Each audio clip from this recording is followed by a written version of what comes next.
Ladies and gentlemen, we are often taught from a young age that being friendly is a virtue. We're told to smile, to be polite, to not upset others, and to always try to be liked. These ideas get deeply rooted in our minds, and as we grow older, many of us carry these lessons into adulthood without questioning them.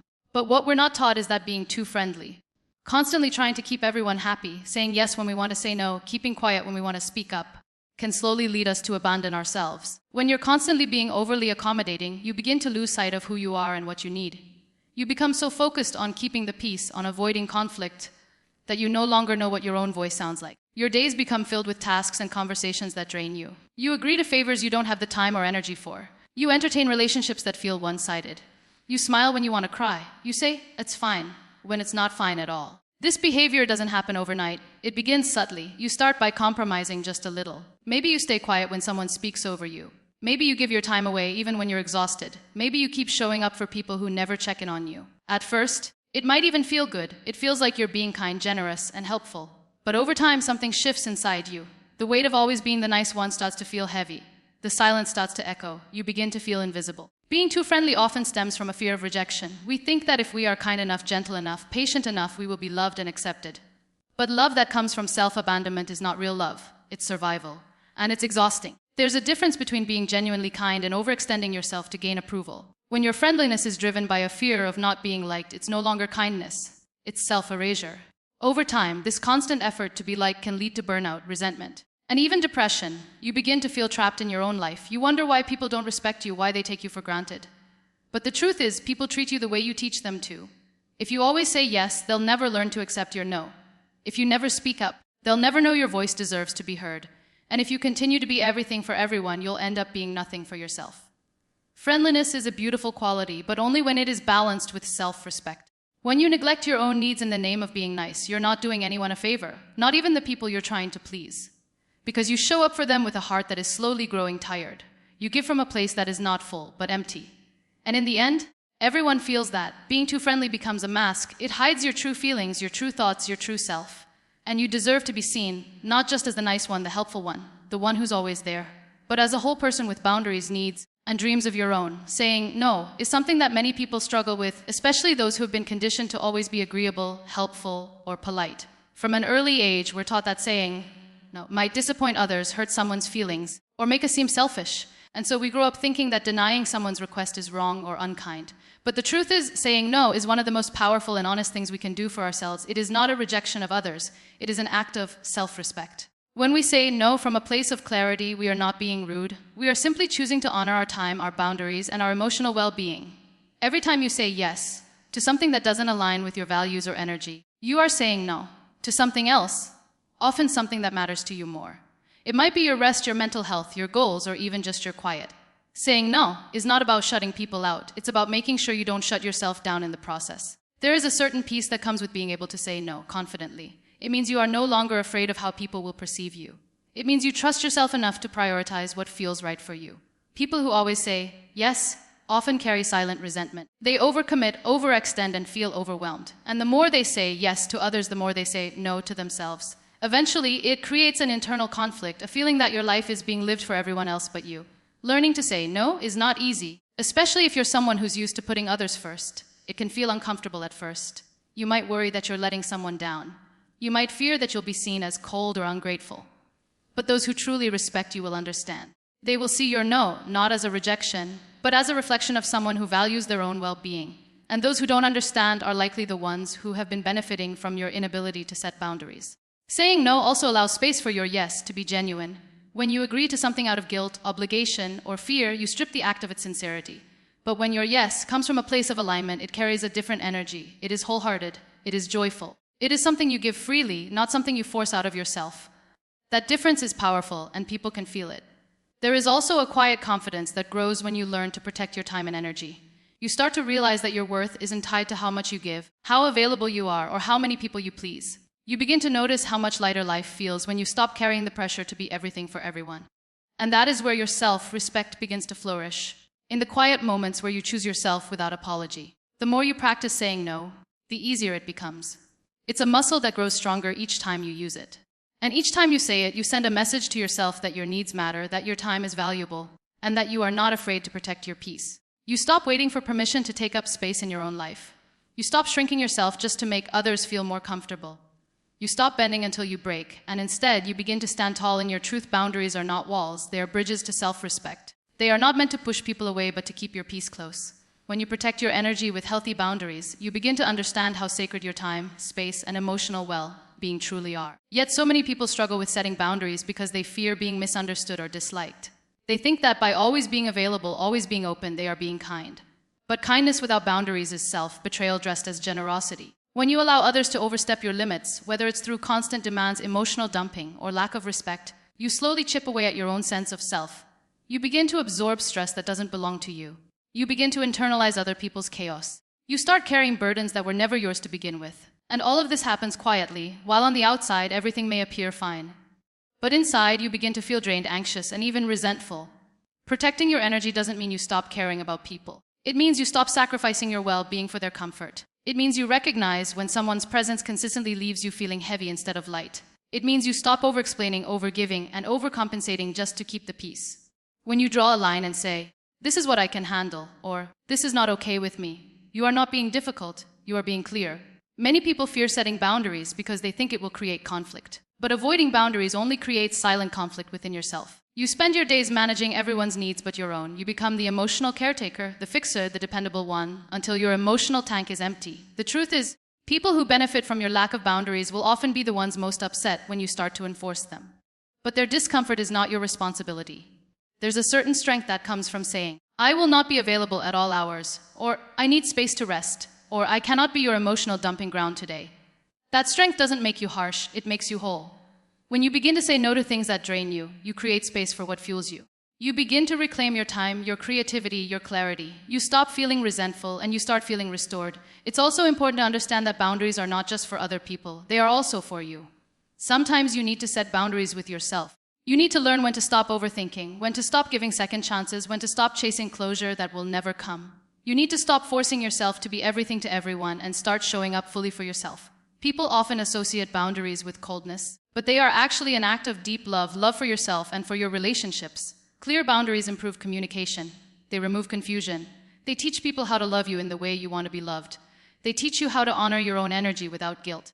And once you experience the peace that boundaries bring, you start to see how much you've been missing out on by trying to hold it all together for everyone else.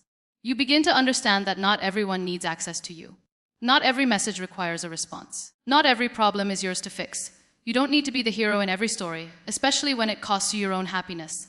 You learn to give from a full heart, not from a depleted one. You learn to rest without apology, to disconnect without guilt, and to choose peace over performance. People-pleasing is often disguised as kindness, but in reality, it is one of the quietest ways we lose ourselves. When your focus is constantly on making others comfortable, happy, or proud, you slowly begin to disconnect from your own desires, emotions, and truth. At first, it might seem harmless. You say yes to things you don't want to do. You stay quiet when something bothers you. You put others' needs ahead of your own. But over time, this pattern becomes more than a habit. It becomes your identity. You become the person who's always there, always agreeable, always understanding. You suppress your anger to avoid conflict. You laugh at things that hurt you. You accept behavior that drains you because you don't want to seem difficult. You tolerate things you shouldn't, just to keep people close. The problem is, when you do this long enough, you forget who you were before you started putting everyone else first. People-pleasing often comes from a place of fear. The fear of rejection, abandonment, or disapproval. Deep down, there's a belief that if you stop being accommodating, you'll no longer be loved or accepted. So you keep adjusting yourself. You become who they want you to be. You shrink in rooms where you should be standing tall. You silence your voice so theirs can be louder. You carry burdens that were never yours to hold. And in doing so, your own identity starts to fade. What's painful is that people rarely notice what you're giving up to keep them happy. They don't see the silent battles you fight, the emotional labor you perform, or the way you edit yourself to fit into the version they prefer. And if you ever dare to stop, to assert yourself, to say no, they're shocked. Because they got used to the version of you that made their life easier. But what about you? What about your peace? What about your needs? The hardest part of unlearning people-pleasing is realizing that your worth is not tied to how useful or pleasant you are to others. You are not a tool for convenience. You are not a mirror reflecting what people want to see. You are a whole person with your own thoughts, values, and boundaries. And those parts of you deserve to be honored, not hidden. When you live your life trying to be liked, you start to abandon the parts of you that are raw, real, and imperfect. You lose the ability to say what you feel, to ask for what you need, to show up without a mask. And that loss doesn't happen all at once. It's a slow erosion. One that leaves you wondering why you feel so empty despite being surrounded by people. why you feel invisible even when you're constantly showing up for everyone else. There comes a moment where you have to choose between their comfort and your truth, between fitting in and being whole, between constantly managing others' emotions and finally tending to your own. That moment is not easy, but it is necessary, because if you don't choose yourself, no one else will. The world will keep taking as long as you keep giving without boundaries. Stepping away from people pleasing doesn't mean you stop being kind. It means your kindness is no longer conditional. It means you no longer give from a place of fear or obligation. It means you are no longer available for relationships where you are only valued when you are useful. It means you finally begin to honor your own presence in the same way you've always honored others. Authenticity is one of the most powerful things a person can embrace. Yet it's often the most feared. In a world that constantly asks you to fit in, to adjust, to be palatable, choosing to be yourself can feel risky. We are surrounded by messages that tell us how we should look, how we should speak, how we should think, and even how we should feel. Over time, these voices can become louder than our own, and when you begin to seek approval more than you seek alignment, you start to drift away from who you truly are. There is something very heavy about living for validation. You begin to perform instead of live. You say what people want to hear, you act how they expect you to act. You wear masks so convincing that even you start to believe in them. And yet, no matter how much praise you receive or how accepted you feel, there is a quiet H inside. A part of you that knows you are being seen, but not known. Authenticity is not about being perfect, it's about being real. It's about showing up as you are, even when it's uncomfortable. It's about owning your story, your truth, your voice, without editing it to be more likable. But when your life is centered around gaining approval, you start to shape-shift. You become someone who's easy to accept, but difficult to recognize, especially to yourself. And that disconnection can be more painful than rejection ever could be. Being authentic requires courage. It requires you to say, "This is who I am," even if it doesn't meet your expectations. It means being okay with not being everyone's favorite. It means understanding that not everyone will resonate with your truth, and that's okay. Because the ones who do, the ones who see you and still choose to stay, are the ones who truly matter. You don't have to perform for them. You don't have to hide. You can simply be, and that is enough. There's a deep peace that comes with choosing authenticity over approval. You no longer wake up wondering who you need to be today to be accepted. You no longer feel the pressure to please, to impress, to adapt. You just exist, and that existence is rooted in truth. You start to attract people and experiences that are aligned with your values, not with the image you're trying to maintain. And those connections feel deeper, more meaningful because they are based on something real. You also begin to realize that approval is fleeting. No matter how hard you try, someone will always have something to criticize. You can bend, shrink, and compromise, and still it might not be enough for someone else. But it will never be enough for you if you have to abandon yourself in the process. Authenticity, on the other hand, gives you a foundation. It allows you to stand tall, even when others don't understand you. It gives you integrity. It gives you peace. When you stop chasing approval and start embracing authenticity, you stop waiting for the world to tell you who you are. You stop needing permission to take up space. You stop asking others to validate your choices because you trust yourself. That trust becomes a quiet confidence, a steady anchor in a world that is constantly shifting. You begin to measure success not by how liked you are, but by how aligned you feel with the life you're living. Authenticity invites freedom. It allows you to speak without fear, to love without pretending, to exist without apology. You become a home to yourself, no longer searching for belonging in people who only know a version of you that doesn't really exist. You begin to feel lighter, more grounded, more at peace. Not because life becomes easier, but because you are no longer carrying the weight of being someone you're not. Not everyone deserves your kindness. That statement might feel uncomfortable at first, especially if you've grown up believing that kindness should be offered freely, without question, without condition. But the truth is, kindness is a gift, not a duty. It's a choice, not an obligation. And when you give it away indiscriminately, especially to those who misuse, manipulate, or take it for granted, you begin to feel the quiet consequences within yourself. Kindness is powerful, but it can also be misunderstood. Some people see it as a weakness. They see softness as something they can exploit. They mistake empathy for compliance. And if you're not careful, you end up surrounded by people who don't come to you for your heart. They come to you for what they can take from it. There's a difference between being kind and being a doormat, and unfortunately, many people don't recognize the line until it's been crossed too many times. There is a version of you that keeps showing up even when you're tired, that keeps giving even when you're empty, that keeps offering grace to people who keep offering excuses. That version of you is beautiful, but it is also at risk of becoming resentful, at risk of becoming disillusioned, at risk of burning out, because you keep watering gardens that never grow anything back, and you keep forgiving people who never even said sorry. Protecting your kindness is not bitterness, it's wisdom. It's learning that your energy is sacred. It's understanding that you are not here to be emotionally available for everyone, especially for those who only seek comfort in your compassion, but never return the same. It's choosing not to pour your love into hands that have no intention of holding it gently. Your kindness should not be currency for connection. It should not be the rope that ties you to unhealthy situations under the illusion of being good. When you start filtering who receives your kindness, it doesn't mean you become cold. It means you become careful. It means you start to value the energy you bring into this world. You stop apologizing for having standards. You stop overextending yourself to prove your worth.